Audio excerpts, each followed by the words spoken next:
Mesdames, Messieurs, bonjour et merci de prendre ce rendez-vous de l'actualité sur Eden Télévision. Abattage de 385 volailles à Panhou dans la commune d'Abomey-Calavi, une opération qui fait suite à la détection de foyers de grippe aviaire dans une ferme d'élevage. Sortie officielle des stagiaires du 17e cours d'état-major de l'École nationale supérieure des armées. La cérémonie s'est déroulée ce jeudi à Porte-Nouveau. Et puis, rassemblement politique limité à 25 personnes pour la campagne électorale qui a débuté au Maroc hier. Une campagne qui entre dans le cadre des élections législatives et régionales.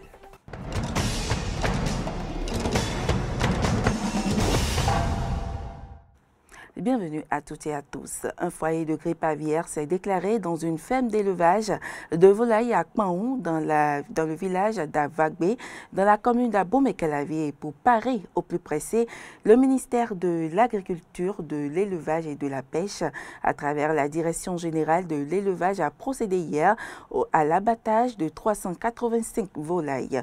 Maurice Koumansa, Moriagua et Romaric Devauché pour le compte rendu. Une délégation du ministère de l'Agriculture et de l'Élevage, conduite par la Direction générale de l'Élevage et le chef d'arrondissement de Panhou, ont effectué une descente sur la ferme de volailles sise à Avagbé, foyer de grippe aviaire récemment identifié sur le territoire national. L'objectif de cette descente est d'éviter la propagation de la grippe aviaire. Nous avions eu l'information qu'il y a des cas de mortalité sur la ferme Cisac Panhou ici.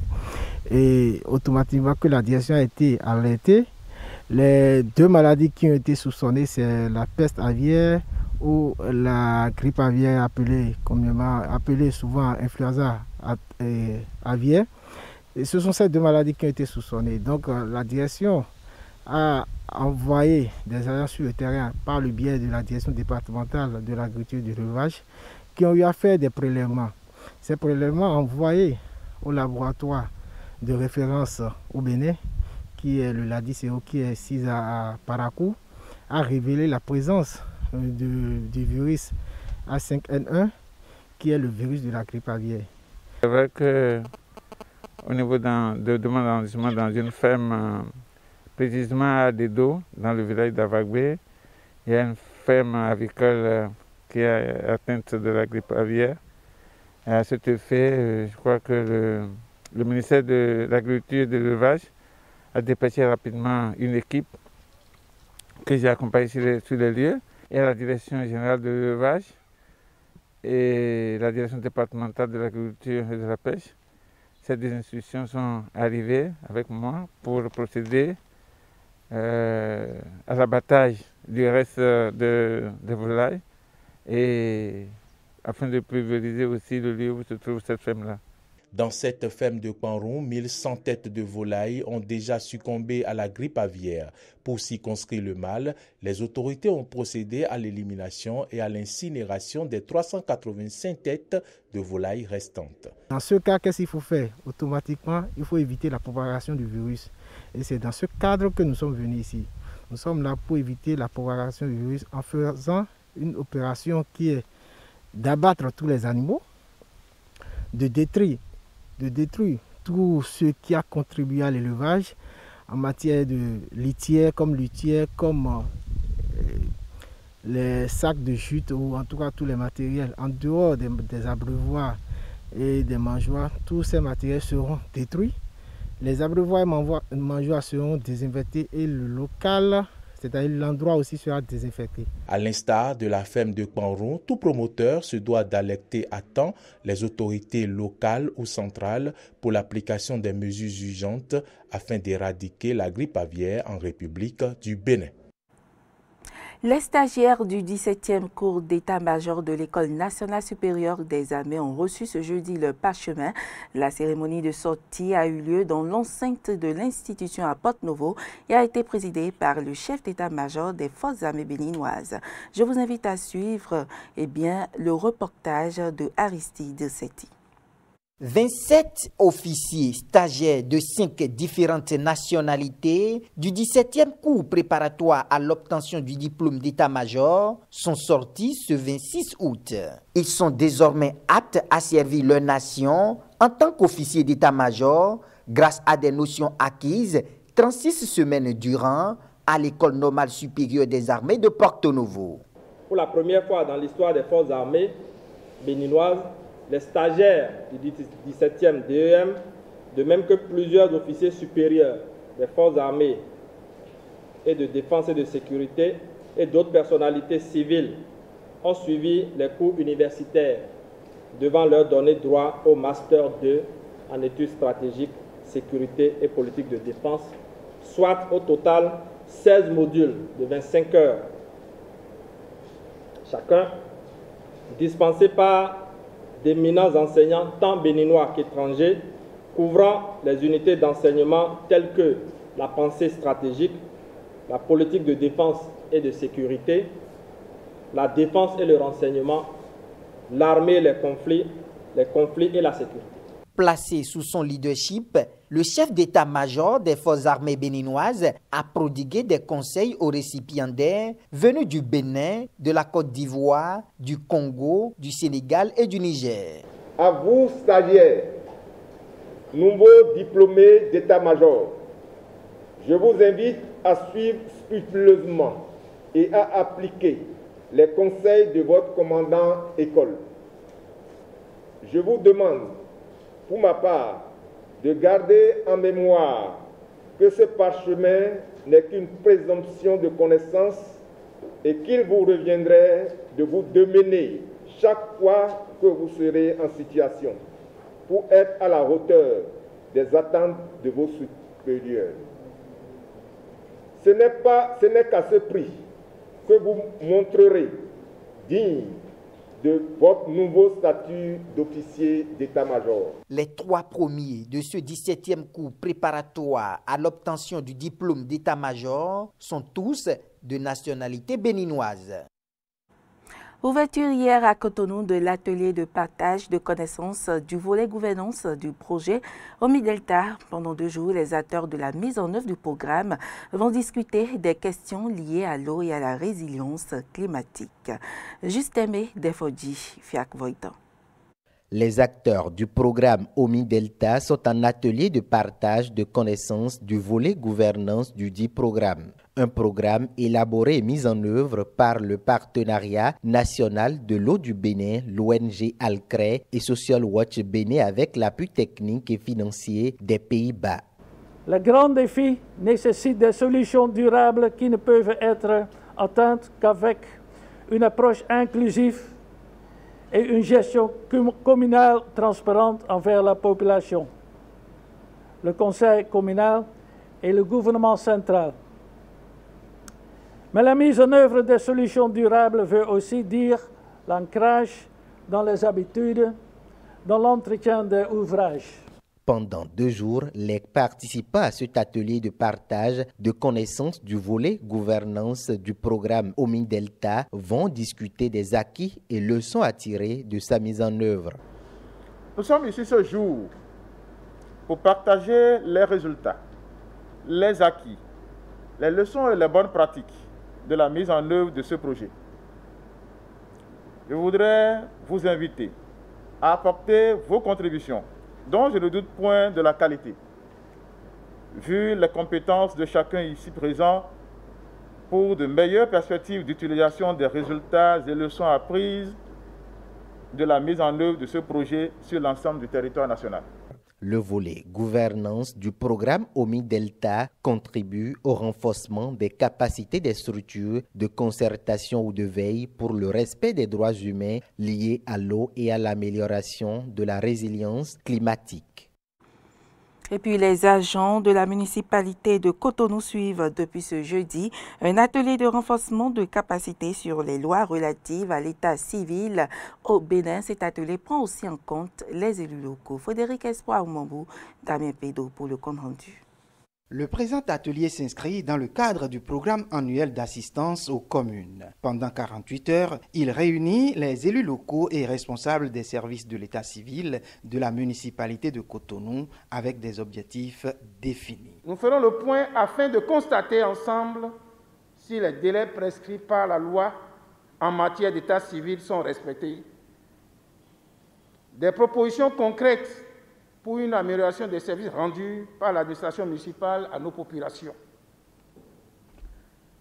La loi 2020-34 du janvier 2021 portant dispositions spéciales de simplification et de gestion dématérialisée de l'enregistrement des effets d'état civil sera l'un des outils de nos discussions en groupe. La directrice départementale des affaires sociales et de la microfinance du littoral, avant d'arriver aux assises dont elle a la charge, s'est donné un canevas dans la conduite des travaux. Nous allons échanger sur ce qui est fait, la pratique à Cotonou, et vérifier si tout se fait conformément aux tests et peut-être voir quelles sont les nouvelles pratiques qu'il faut instaurer à Cotonou pour que véritablement les dispositions de la loi soient mises en application au profit de la population. Pour le représentant du préfet qui a ouvert les travaux, la mairie de Cotonou, en demandant une assistance conseil dans le domaine de l'état civil, démontre son engagement à accompagner les réformes dans le secteur. Il n'y a point de doute sur la pertinence de cet atelier, d'autant qu'il répond aux besoins exprimés par la mairie de Cotonou en 2020 dans un contexte de renouvellement de la majorité des élus municipaux. J'ose espérer que les objectifs seront atteints au regard de la qualité des ressources mobilisées à cet atelier. Il s'agira de rappeler la loi portant code de la famille tout en faisant un lien avec certaines dispositions du code de l'enfant. La loi portant dispositions spéciales de simplification et de gestion dématérialisée de l'enregistrement des faits d'état civil sera aussi scrutée. Le comité interministériel de gestion de la crise sanitaire COVID-19 a décidé de la suspension de toutes les manifestations culturelles et festives sur toute l'étendue du territoire national jusqu'à nouvel ordre. La décision est intervenue ce mercredi 25 août 2021 à la suite d'une séance de concertation avec les promoteurs des événements culturels. Quelques citoyens donnent leur avis sur cette décision. Ils sont au micro de Justin Defodi et Fiak Voitan. C'est une décision salutaire, c'est une bonne décision. Et déjà, il y a de cela quelques jours, moi aussi j'ai pensé à ça parce que ça inquiète. Le nombre de cas enregistrés ces derniers temps a tellement augmenté que c'est devenu inquiétant vraiment. Donc c'est une bonne décision. C'est une décision qui s'impose à nous tous parce que personne ne l'a souhaité. Cette pandémie, personne ne l'a souhaité. C'est venu, on ne va pas voir l'aspect économique et faire mourir toute une population, non. Donc on peut même bel et bien rester dans sa propre maison, se faire du plaisir à travers les télévisions et autres. Je pense que c'est le comité qui gère la crise sanitaire qui est mieux placé pour savoir l'évolution de ce virus au Bénin.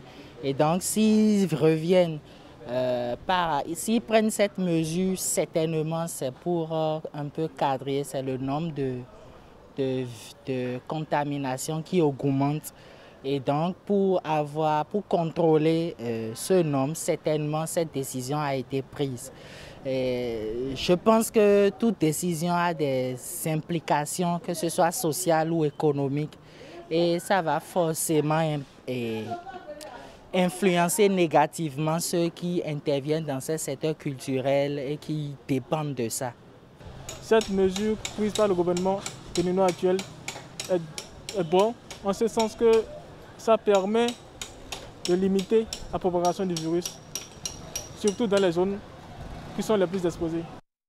L'actualité hors de nos frontières à présent, rassemblement politique limité à 25 personnes pour la campagne électorale qui a débuté au Maroc. Cette campagne qui entre dans le cadre des élections législatives et régionales. Pour la première fois, près de 18 millions de Marocains sont appelés à voter le même jour pour élire les 395 députés de la Chambre des représentants et plus de 31 000 élus communaux et régionaux. Plusieurs partis sont en liste, dont le Parti du Progrès et du Socialisme. Lors des législatives de 2016, ce parti avait obtenu 12 sièges. 2 explosions ont eu lieu hier aux portes de l'aéroport de Kaboul en Afghanistan. Des attentats kamikazes déjà revendiqués par le groupe État islamique. Le bilan provisoire est lourd, des dizaines de morts dont 13 soldats américains. Dans la soirée de ce jeudi, l'aéroport a été plongé un peu plus dans l'horreur et le chaos alors que les exfiltrations continuent difficilement. Situation chaotique à Kaboul. Quelques jours avant la fin des évacuations, 2 attentats suicides revendiqués par le groupe État islamique ont fait des dizaines de morts et de nombreux blessés.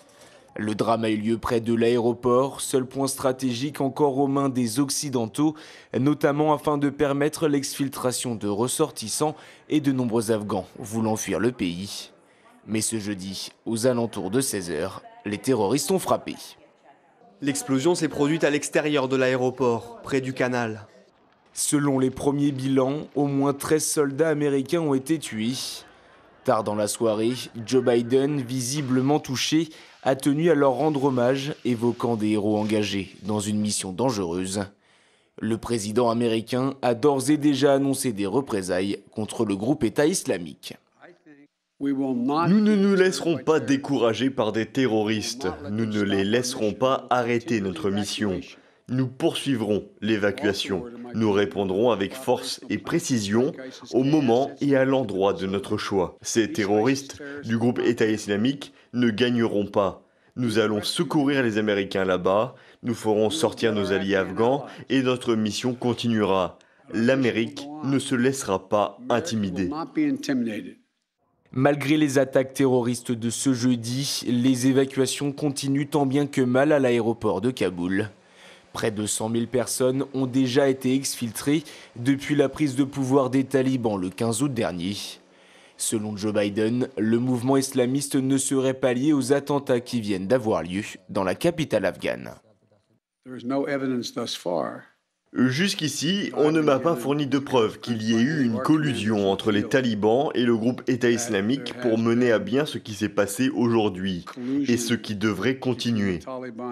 Ce ne sont pas de bons gars, les talibans. Ce n'est pas ce que je suggère. Mais ils ont un vif intérêt, comme beaucoup d'entre vous l'ont signalé. Ils aimeraient beaucoup savoir comment garder l'aéroport ouvert. Ils n'ont pas la capacité de le faire. Les États-Unis et ses alliés ont désormais jusqu'à mardi pour continuer les exfiltrations depuis Kaboul. Ce 31 août marquera la date butoir du retrait définitif des troupes américaines. Sur place, le compte à rebours est désormais lancé avec une menace terroriste extrêmement élevée. Et à la suite de ces explosions, plusieurs chefs d'État ont réagi à travers le monde. Ils insistent sur l'importance d'évacuer les lieux en urgence. La communauté internationale consternée. Les menaces évoquées tour à tour par l'Australie, les États-Unis et le Royaume-Uni se sont bel et bien confirmées. Après les 2 explosions près de l'aéroport de Kaboul revendiquées par le groupe État islamique, le Premier ministre australien a regretté les souffrances causées par ces attentats. Nous adressons nos plus sincères condoléances à tous ceux qui, en Afghanistan, souffrent comme ils le font en ce moment, comme ils le font depuis si longtemps, et en particulier à cause de cette récente attaque. Peu après les explosions, la chancelière allemande Angela Merkel a qualifié ces actes d'absolument ignobles. Nous ne connaissons pas tous les détails, mais les terroristes visaient les personnes qui attendaient devant les portes de l'aéroport en espérant partir. Ils veulent la sécurité et la liberté pour eux-mêmes et c'est une attaque absolument ignoble dans une situation très tendue. En ces minutes, je pense aux victimes et à leurs familles. Boris Johnson et Emmanuel Macron n'ont eux non plus pas tardé à réagir. S'associant à la douleur des proches des victimes, les dirigeants britanniques et français ont insisté sur la nécessité de poursuivre les opérations d'évacuation sur place. Nous présentons nos condoléances à la fois aux États-Unis d'Amérique et au peuple afghan. Cette attaque montre clairement l'importance de poursuivre ce travail de la manière la plus rapide et la plus efficace possible dans les heures qui nous restent et c'est ce que nous allons faire. La France s'associe à la peine des familles des victimes des attaques terroristes à Kaboul. Ceux qui conduisent les opérations d'évacuation sont des héros. Nous mènerons à leur terme ces opérations et maintiendrons dans la durée notre action pour protéger les Afghans menacés. Dans la soirée de ce jeudi noir pour l'Afghanistan, la voix des Nations Unies, Antonio Guterres, a lui aussi condamné ces attaques. Je suis avec une grande inquiétude la situation à l'aéroport de Kaboul et je condamne fermement l'horrible attaque terroriste d'aujourd'hui. Cet incident souligne l'instabilité de l'Afghanistan mais renforce également notre détermination à continuer de fournir une aide urgente au peuple afghan. De nombreux Afghans cherchent toujours à quitter le pays à la suite de l'arrivée des talibans au pouvoir. Des candidats à l'exil engagés dans une véritable course contre la montre, alors que la majorité des opérations d'évacuation devraient prendre fin dans les prochains jours. Et ce sera tout pour cette édition. Mesdames, Messieurs, merci pour l'attention et à la prochaine.